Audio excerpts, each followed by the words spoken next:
What is the most common problem that takes forward look cars off the road? One of the most common problems is typically the brakes. I was speaking to an individual yesterday who contacted me off Facebook asking if he had done something wrong, that after putting new wheel cylinders and adjusting the brakes between stuff he's read, an original manual, and even some apparent videos he saw online, he thought he did everything right, and he said at any point when he steps on the brake it might pull to the left or right mysteriously. And I said, well, it's called total contact brakes from the factory, but they're really Chrysler mystery brakes, because it's a mystery which way it's going to pull each time you step on the pedal.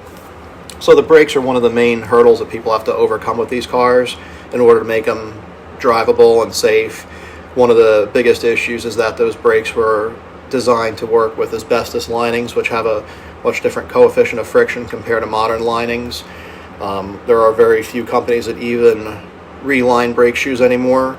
A lot of the heels are bonded linings now, and those are unreliable, it seems. I'm not sure why, but the glues just don't seem to hold up on the older shoes when they're bonded. Hello everybody. What we will do now is provide a comprehensive overview of the disc brake conversion for the 57 through 62 chassis using the F, J, and M body spindles, which range from 1976 to 1989 mid-size transverse torsion bar MOPARs. Here is an overview of the parts required. We have brake pads, part number visible, left and right calipers. Those are the part numbers for Cardone. New rotors. These are online C-Tech brand. Inner and outer wheel bearings. Grease seals.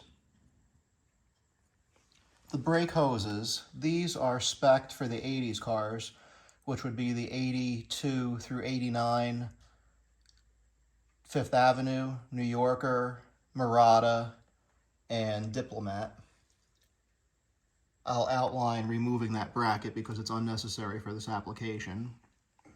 There we have new castle nuts and retainers, caliper brake hose bolts, dust caps, and the most important part, the F, J, and M body spindles. And these are suitable for use with 14-inch rims to maintain the original hubcaps of your 57 through 62 Mopar. When you view the lower ball joint, that taper is applicable for 118-inch wheelbase and 122-inch wheelbase Plymouth and Dodges. If you have a 126-inch wheelbase car, you'll have to ream that to the larger lower ball joint size, or you can opt to use the Plymouth or Dodge ball joint in the larger chassis vehicle. I don't suggest that if you're running a Chrysler Hemi because of the weight. Now, what cars can you find these out of? These are readily available for the most part in scrap yards. The earliest vehicles are the Aspen and Volare, which come out in '76 and run till about '78 or '79. Then we transition to the small Cordobas, which come out in 1980, as well as the Dodge Murata and the 80s square body cars, which are the St. Regis, New Yorker, Fifth Avenue, and Diplomats. If you happen to source these from a police package car, you might have the larger rotors, which would disallow the 14-inch wheels and require a 15-inch.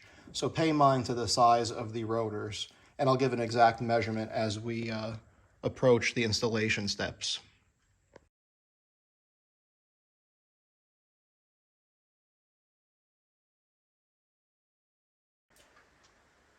We're going to cover all steps, including the rudimentary steps of the car being positioned on the lift, and coming up, removing the wheels and exposing the original brakes through the removal of the entire original brake and spindle setup.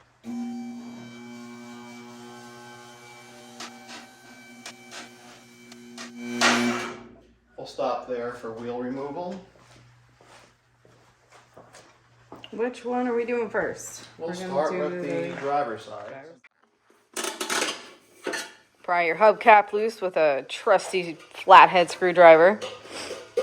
In this case, the wheel weight was painted. What I like to do is pry against the steel tab of the lead wheel weight to avoid chipping the rim.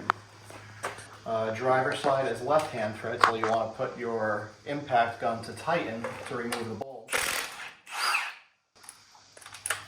And this has wheel bolts, not lug nuts. And these will be going away to make way for all right-hand thread.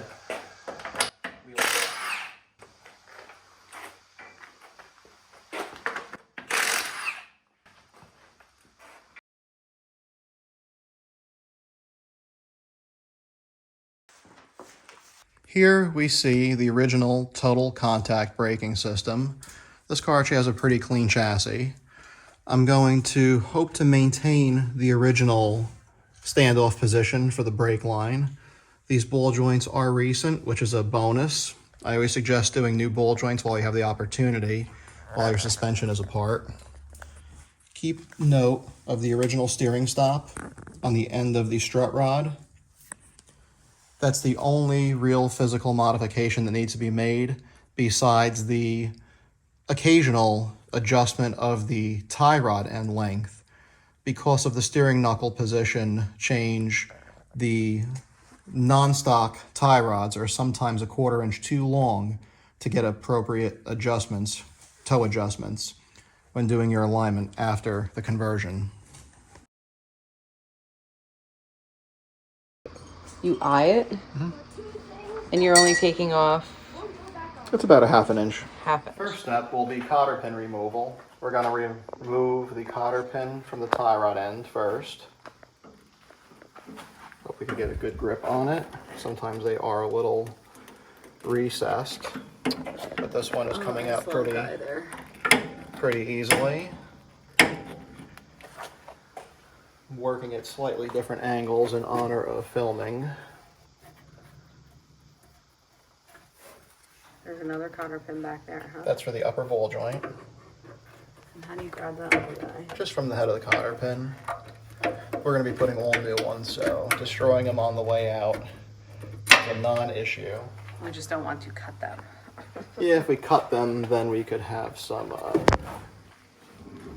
additional work trying to extract it. The lower cotter pin is actually removable 100% by hand. You can stay on there. I'm just going to get the appropriate wrenches. This step will be loosening the castle nuts.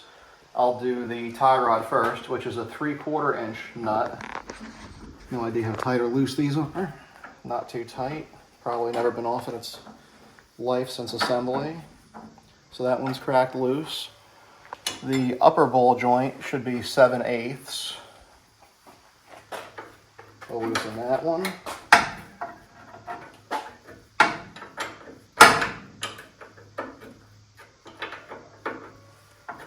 Okay, that one's freed up, and the lower ball joint should be 15/16.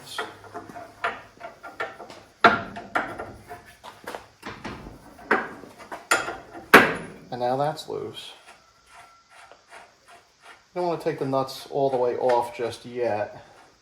That one's turning pretty nicely. That one still needs some wrench activity. So this is what we use to do this conversion for ourselves. We don't recommend you try this at home, but Why? What's different about these tools versus what everybody else uses?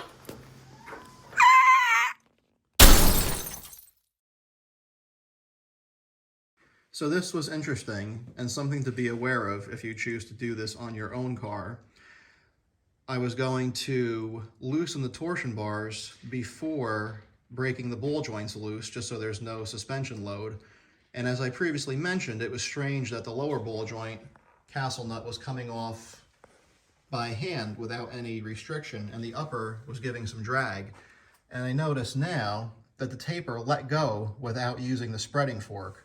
So that could have been a hazard if I continued to remove that castle nut. The entire preload of the suspension could have let go. So keep that in mind. That's something to be aware of. as you're loosening the castle nuts on your ball joints, make sure they are departing from the surface of the spindle and the spindle isn't following the nut while disengaging from the ball joint.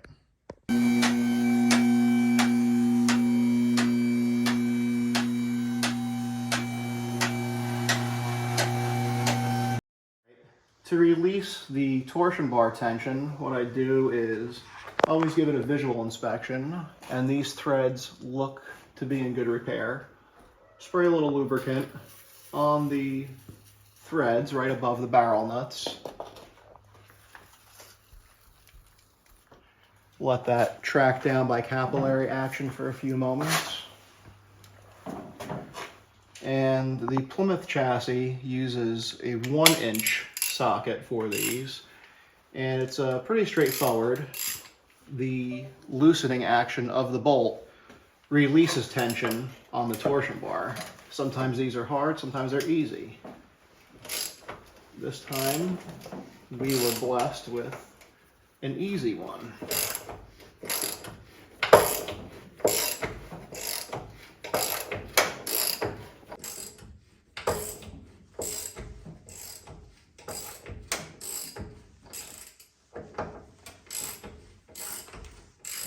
Another nice feature is you can fine-tune your suspension height when you're done as well.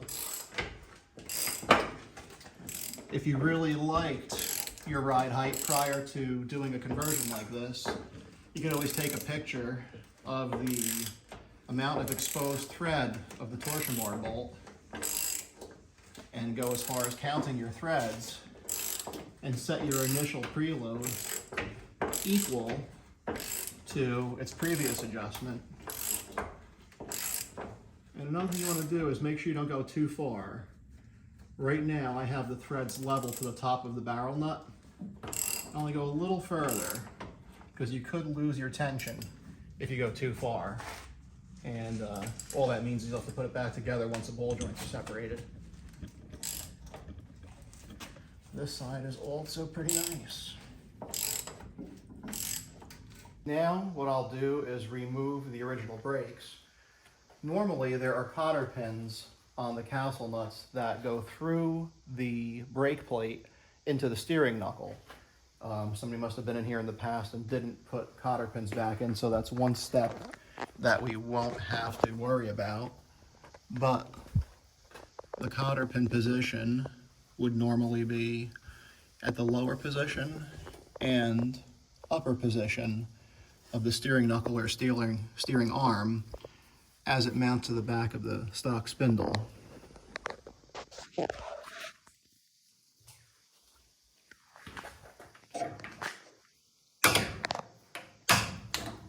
Remove the grease cover.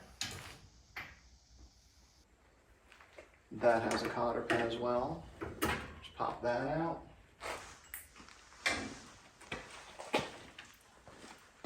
If the threads are good, you could remove it by hand. Even if they're not, it doesn't matter because the spindle will be going away. We'll remove the drum a little bit to get the bearing to pop. I'm going to drag the bearing out. In this case, it came out with the cloth washer. And give the drum a little spin as it comes off. And these brakes were recently looked over, but even the best working total contact brakes still aren't really up to par for modern day driving. The cheapest new car will outstop this car 10-1. Here we see we have shoes that were relined in 1977, so the chances are these might be asbestos yet. One of the big problems with these brakes is that the friction coefficient is different from modern lining materials to the original asbestos. And asbestos now, as we know, has been found after repeated exposure to be cancerous and not really healthy for an environment of industry anymore. So even as good of a product as it was, its day in this age is over. So if you pan over here to relined original total contact shoes. This is more of a modern material. It's considered organic, and there's a little flex in it. Don't know what the organics really are. True asbestos has brass specks in it instead of modern, what they consider metallic composites in it. Oh, you can see it's shining. Yeah, those are actually little flecks of brass mixed with asbestos and who knows what else. But And this is the modern. this is more modern brakes. Better. These were relined probably in the 90s because they actually painted the shells in the process too to make it look nice, which if those are bonded onto paint, they're basically useless. All right, so the lighter brown is the. Yeah, the asbestos is more And on they the say white primary. spectrum. Oh, that's just primary, secondary. And these brakes, there's no such thing because they're equal size shoes. Primary and secondary only applies to Bendix brakes, where you have two different size linings for each shoe because they're self-exciting once activated. These have individual wheel cylinders, and it basically has a floating pivot against the block. So total contact, what happens is as the shoe engages, it kind of moves the heel down. So the heel isn't in a fixed position. Earlier dual wheel cylinder Chrysler brakes had a fixed anchor point, which you had to adjust the heel to the drum, and then the rest of the motion is executed by the push rod of the wheel cylinder. These float, and the return spring, if it's in the front, should be there. If it's in the rear, it should be there. I always like it here because it's a more positive return, because not only is it pulling the shoe away from the drum, but it's also pulling it against the backing plate. These only have a torsion spring. 59 through 62 that use these shoes actually have a more modern pin and spring retention system, you know, using a spring like that against the shoe. 59 and up have a different contact ratio. These only have 2 contacts to the backing plate. 59 and up also have 3 and a spring. 57 and down use a torsion clip, which I don't have any laying around here for display, but no hole in the arch is 57, 58. Hole right here, and you see little bumps on the shoe backing. Those are 59 to 62. Alrighty, thank you very much. I was hoping to reuse the brake line, but I see now that somewhere down the line it was kinked, which could add to the fact why the other side grabbed before this side. So I'll be replacing that steel line in the process. All right, so since we identified an issue with the original brake line, we're just going to do the cut and fold trick for now. This is a live system, so I'll give it a few crimps along the way and move it out of the way. Then we can remove the retainer clip for the brake line and release the original rubber hydraulic line. And then the first step of saying goodbye to total contact brakes.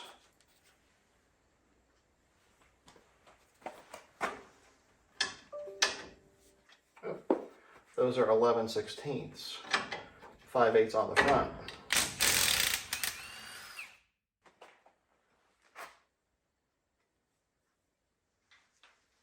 It's always good to save hardware for other projects, especially if it's in good shape.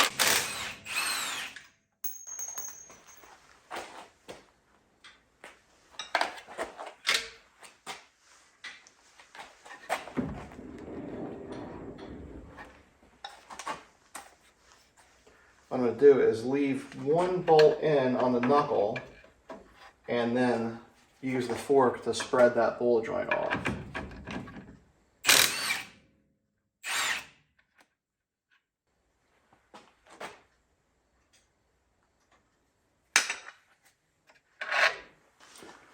Now I'm about to release this tie rod end. I'm looking at the edge here.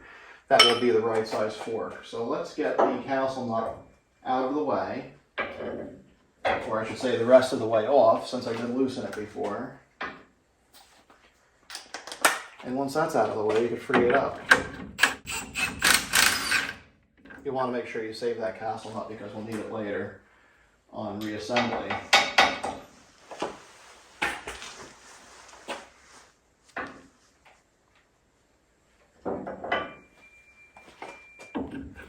I'll put new boots.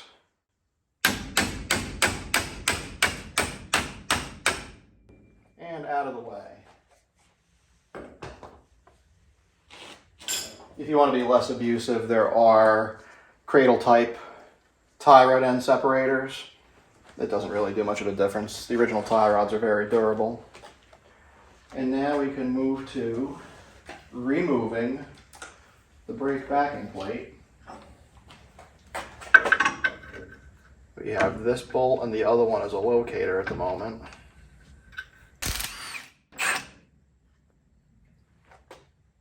Castle nut is off. Just look if we could get this to follow out. There we go.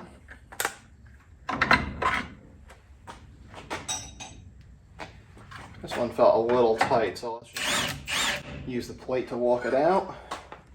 And there we have the entire total contact braking system removed. Stock spindle showing. And the steering knuckle at this point just moves out of the way. It's time to remove the original spindles. As we saw previously, the upper ball joint is already disengaged from the spindle, but the lower ball joint still needs to be split. So I have a simple exhaust jack under the suspension that I'm going to preload just slightly so that the suspension isn't at the end of its articulation while we do the separation. That's all. Just about an inch preload. All right, so we have the castle nut off the upper ball joint, and we'll take the lower the rest of the way off. This is the stage where we will release the lower ball joint or separate it.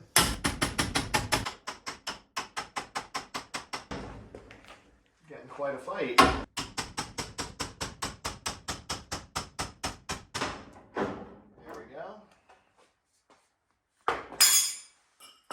And at this time, I'm going to remove the spindle. Clean off some of the excess grease.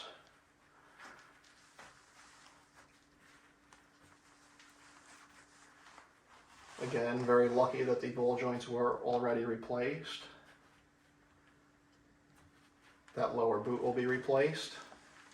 And the upper boot is unscathed because it's self-separated.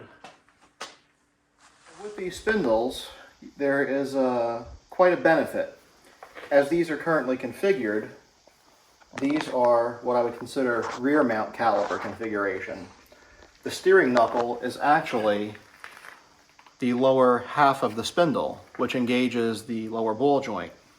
So you can switch that steering knuckle from left to right and create front mount spindles, which we're going to do in this case. You can see the two halves of the spindle divorce.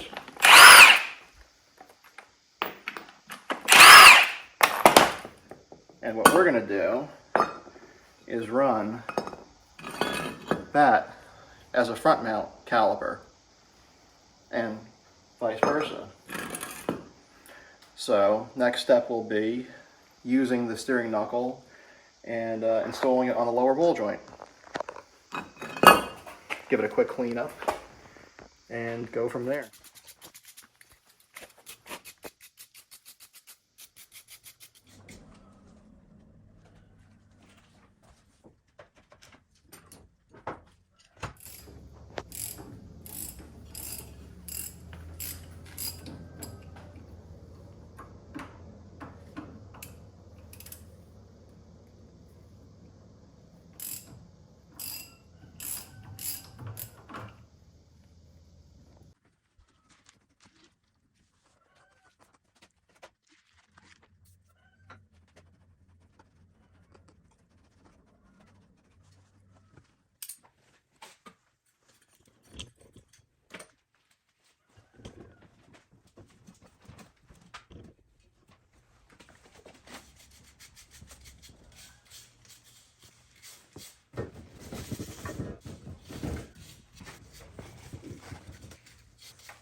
What are we fighting with here?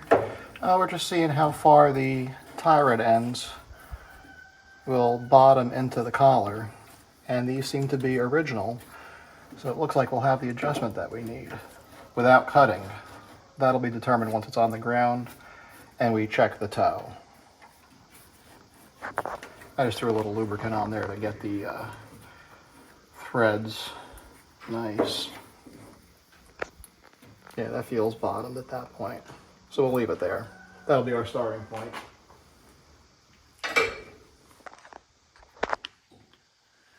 Alright, so this is actually step one of the disc brake spindle installation. Give a little quick wire brush cleanup of the knuckle. You know, I've gone as far as blasting, powder coating, painting these for show cars. This is just a nice driver, so we'll go with the patina look, which will match the rest of the suspension and appear stock, since we are using 100% factory components in this process. So we'll put the lower castle nut and washer on. Just finger tight for now. Let's see where we land. Some ball joint threads aren't as tall as others, and there's actually a little more girth to this knuckle than the original. And just eyeing that up, we could actually do away with the lower washer.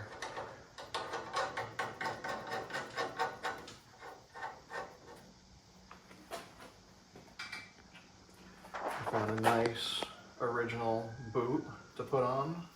We'll set that in place. And I just have to find the original castle nut and get that on finger tight until next steps, which will be cleaning the upper half of the spindle and installing it. For now we could steer the suspension back, since I had it steered all the way to the right. Now we're going straight. So now we have the top half of the spindle going in. We'll engage the upper ball joint and throw the castle nut on once again, just finger tight to maintain position. And we'll let that lower back down.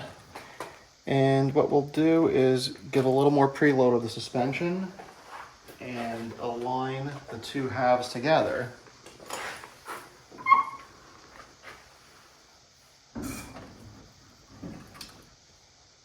Right about there should be sufficient.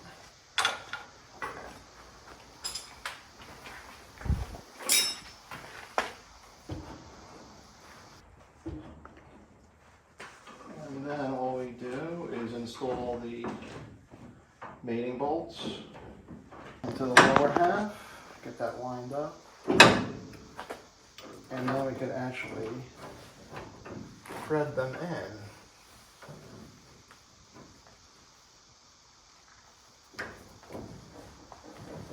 Get them started exact.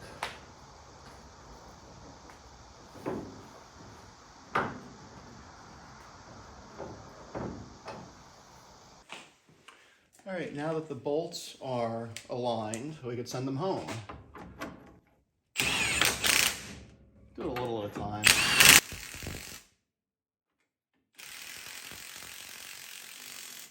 Then we'll go back and check the torque specs. And now I could actually tighten the ball joints in their entirety,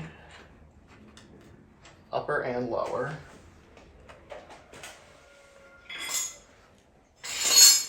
Again, they're 15/16 nut on the lower and 7/8 on the upper. In case you want to have all your tools ready for the reassembly stage after cleaning up. Might have taken a break between disassembly and reassembly. Just all to show you how I do this.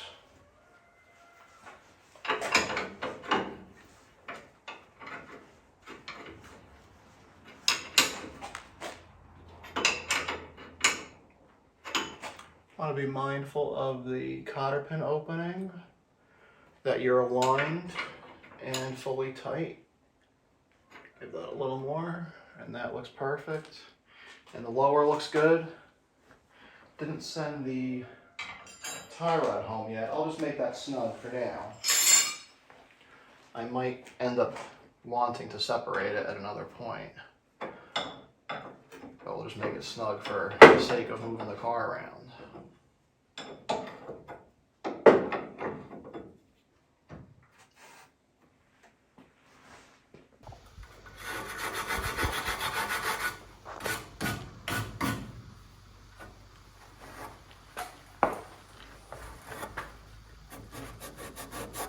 So I'll make sure the sliders are nice and clean.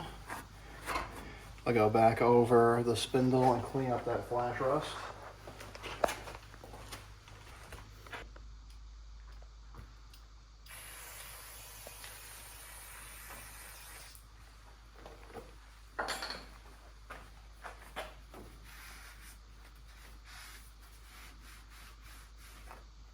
Just a light degreasing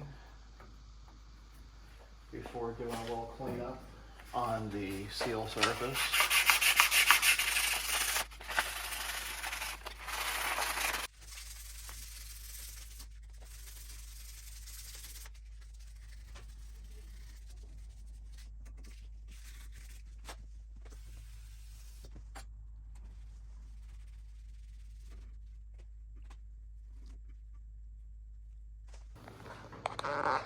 What did you just do here? What I did was spread this bracket open and removed it from the line. This usually will connect to the inner wheel well of the 80s version of the FJM cars. In this case, we don't need a locator. Well, what is that whole like thingamajig set up there? This is the brake hose. Oh, it's a brake hose. So Yeah. that will attach to the caliper.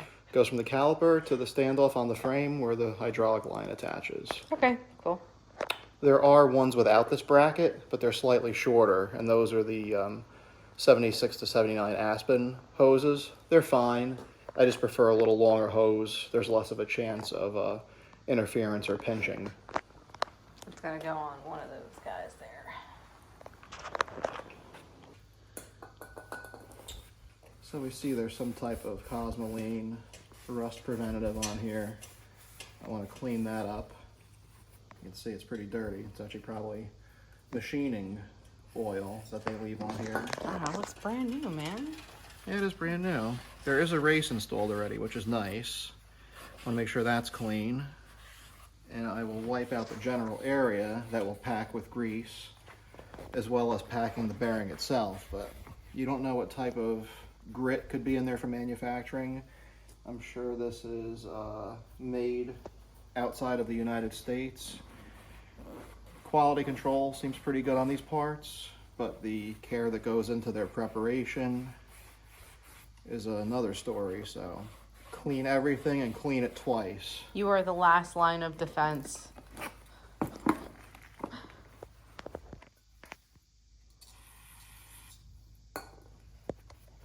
We'll leave everything on that surface until it's installed, because as you see, the chance of having greasy fingerprints on a part, especially when we're not building a show car.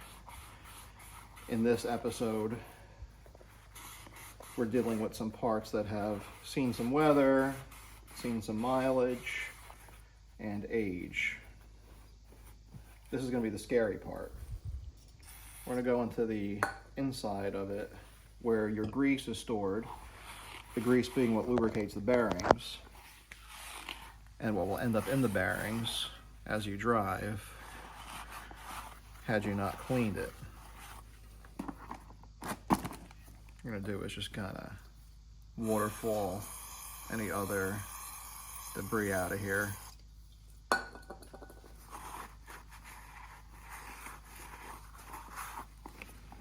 And then revisit the outer bearing, and it looks like we are clean.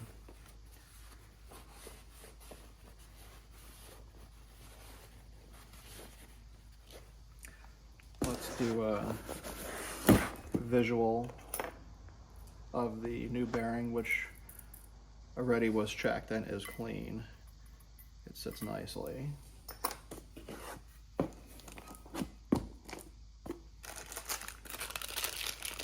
We'll check the inner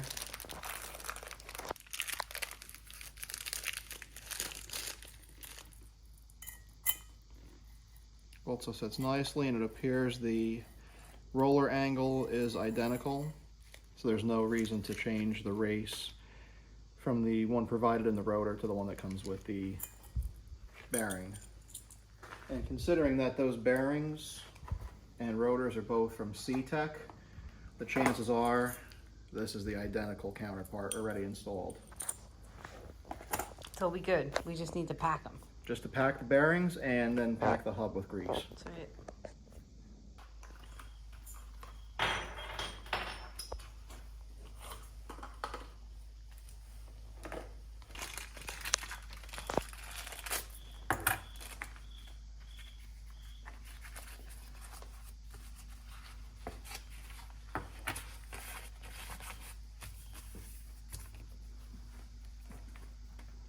And here we're going to pack the bearings. I loaned this to a friend and this is how it came back, a mess.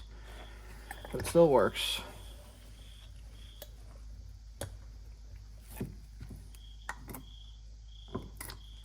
And what this does is squeezes the grease in between the rollers and the inner race.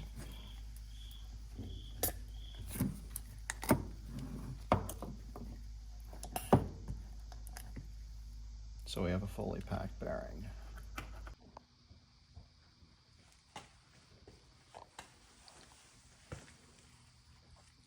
Putting some of that grease inside the rotor. Yeah, we're gonna pack that hub with grease. That was just some of the excess from the bearing packing tool.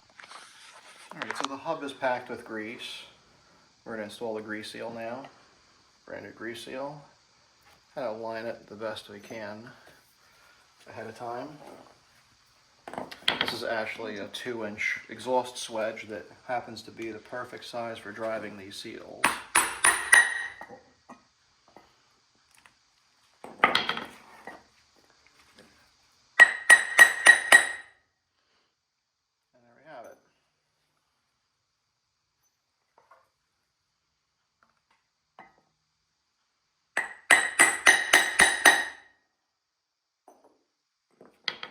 Take a little grease and put it on the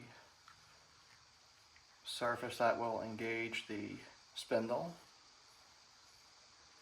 Make sure it's nice. Go around this side and spread the grease to the outer bearing area, and then I can put it on. One of the important safety steps is to make sure you don't forget your cotter pins. These are a little long, so they'll be set through and the excess will be cut off.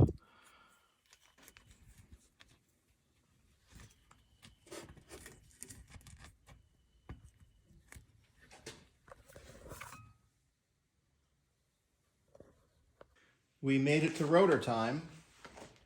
We're going to be installing the rotor. It has a new inner bearing already installed. It is packed with grease. The grease seal is installed and lubricated, and I have the outer bearing ready to go. So I'm going to set this on right now. Aim it in nice. Sends home. You heard the air pocket created by the grease seal engaging the spindle. We have our new outer bearing. Beautiful fit there.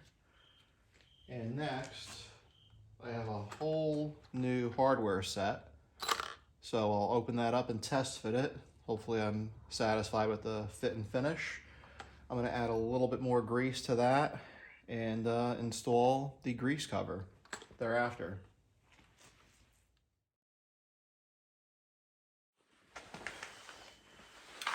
Now it's time to clean off any type of protective grease coatings on the rotor. We'll do one side at a time to make sure we do a nice job. Let sit on there for a few moments. And then wipe. As you can see, debris, dirt, grease, all that good stuff. Give the back a little preliminary hit of cleaner. Then I'll give it a little on the shop towel as well.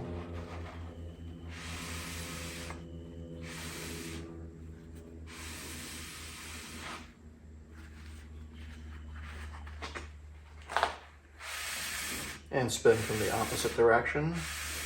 Make sure we didn't miss anything. And then one final clean on the front.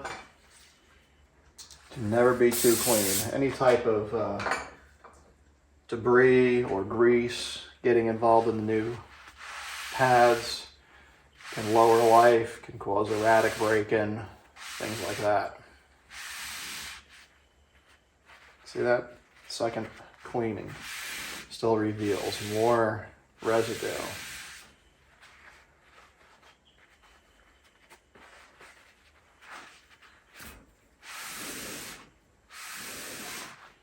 There, now we're clean there. Give the back a final wipe in reverse direction, and that looks satisfactory. That was the last of the contaminants. Now we have nice metallic pads. There's the part number again, in case you missed it in the beginning.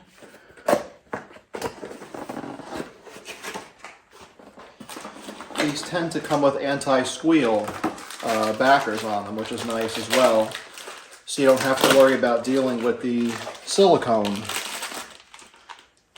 In the past, we had to deal with liquid anti-squeal materials. Now, when you look at the caliper, there is a inner and outer shoe. The inner shoe sits against the piston. You can see the ears will also engage the bracketry, and the outer shoe engages the caliper. And just have to make sure they sit in there flush to clear the actual rotor, and then we can move to put it on. Alright, and now we're going to place the caliper onto the spindle and rotor assembly. Got to get the shoes aligned onto the rotor first to make sure they clear, and then just make sure it sets home.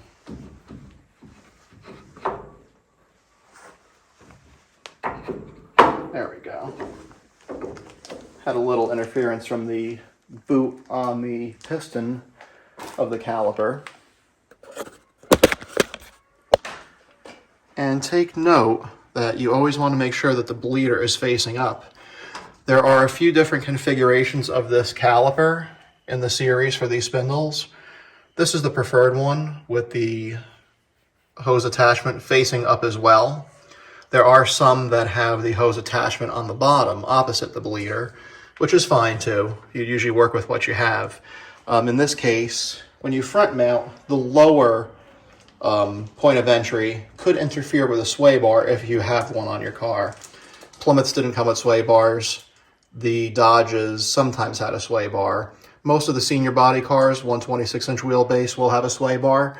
So this is the preferred caliper to get. So take note of that part number, and if you choose to take this route with disc brakes, utilize that part number in application.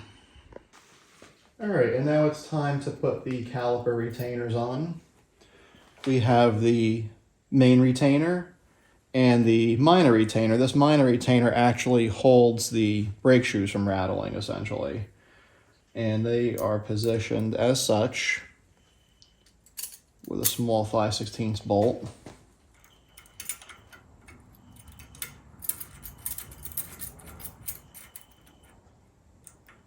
Put that one on, just hand tight for now. And then we'll prepare the second one for install and install. Just set that in place, just line it up and tighten. Once both are in place, then we can snug them down. And that's done by using a 1/2-inch wrench, which doesn't fit the head of that bolt too well because it's apparently a metric size head put on a standard thread bolt. That's some of the interesting things you encounter when using modern parts.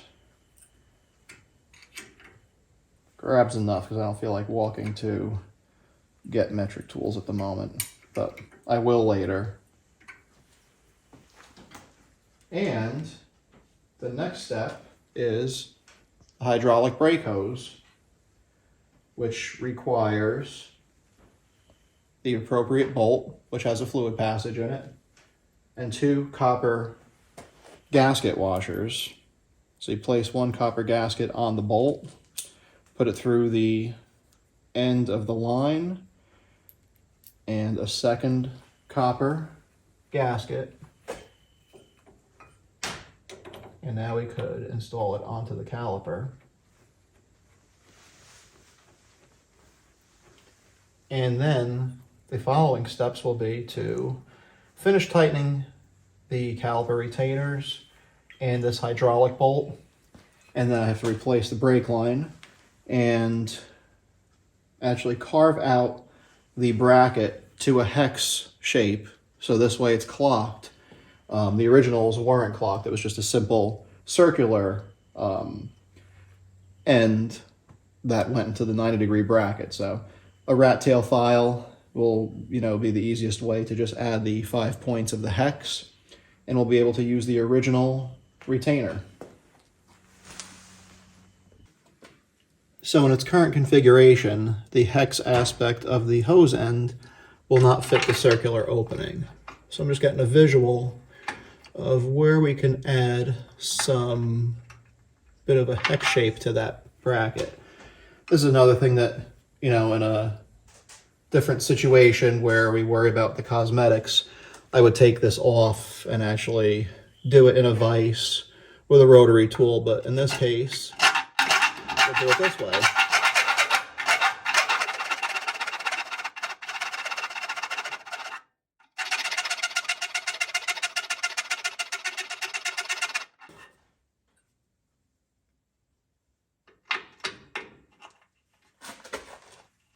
Look at that, first try eyeing it up.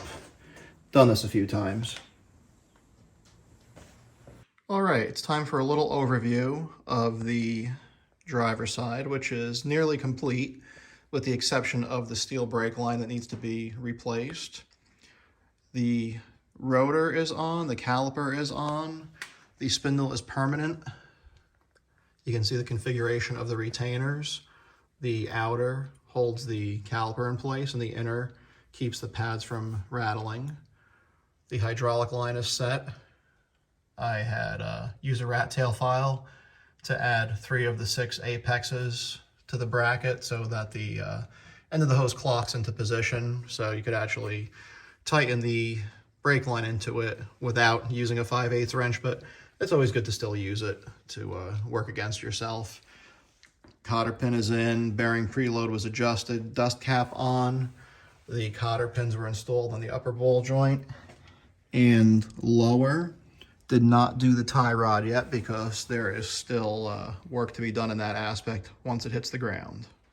I'll need you just to watch when the suspension preloads, because I can't see across the car right now. Isn't that pretty? It looks like it will stop good.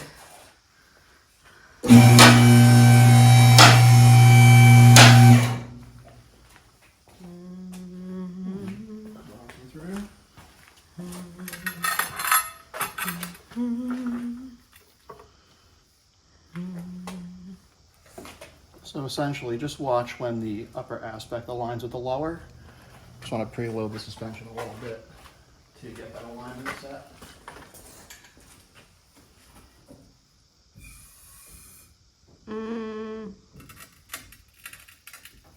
Here. Hopefully I did a good job. Could have gone down a little hair. Is that gonna work? Oh, that should be fine. There's some leeway too. Maybe. Hey, what's going on, Alan? I was short. Whoopsie. We're videotaping the process of converting these cars to disc brakes. Oh, that may be too much. Oh, there's no too much because I could raise the upper. Now you tell me. Did you get this thing right? Yeah. Yeah, this has been running for a while now. Thank you.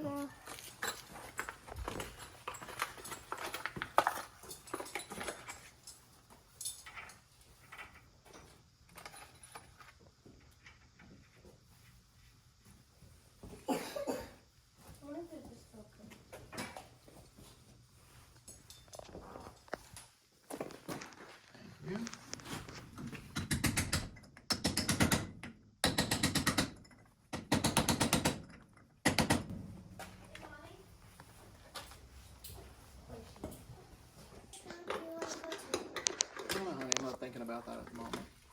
Just trying to put these brake pads and these calipers over here, and then they go on this this rotor over here,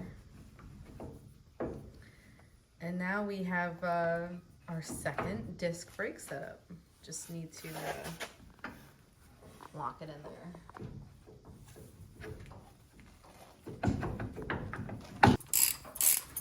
These little plate things on. I've never seen these before. Those are the retainers. Those, the outer aspect holds the caliper flush, and the inner aspect holds the pads from rattling.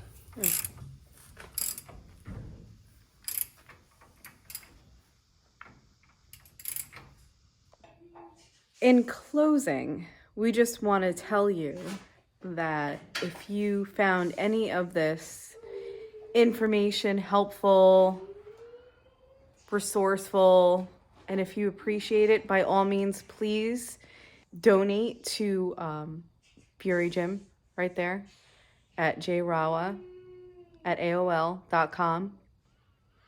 And don't try this at home, folks.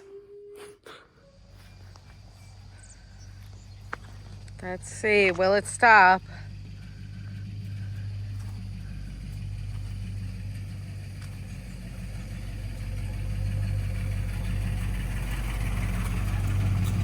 Does it stop? Doesn't even squeak. Not yet.